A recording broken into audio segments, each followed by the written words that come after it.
People often say they value kindness, but the people who are consistently kind are rarely the most respected. This contradiction confuses a lot of people.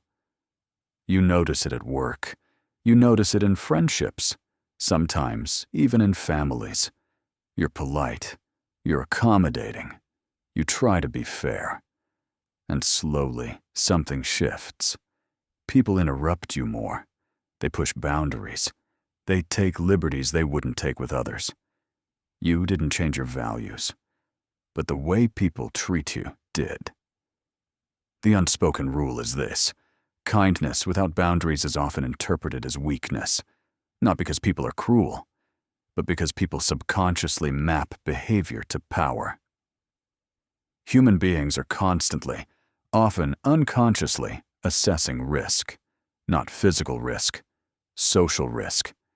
When someone is consistently kind, flexible, and understanding, the environment learns something. It learns that conflict will be avoided, that pushback will be minimal, that consequences are unlikely. Over time, kindness stops being seen as generosity.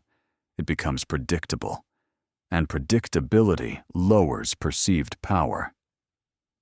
This is why the same behavior can be interpreted differently depending on who does it.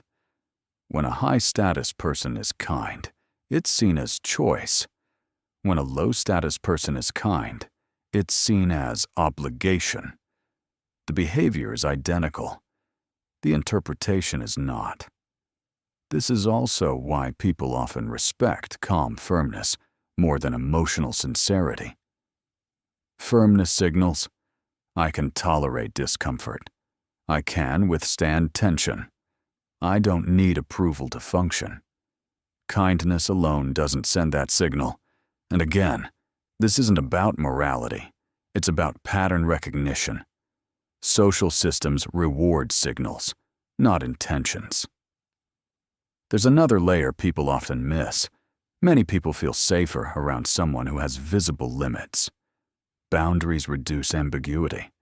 When limits are unclear, people test. When limits are clear, people adapt. So paradoxically, saying no early often leads to more peace later.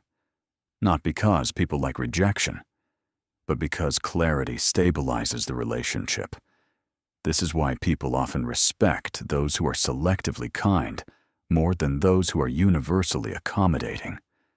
Selectivity signals discernment, and discernment signals status.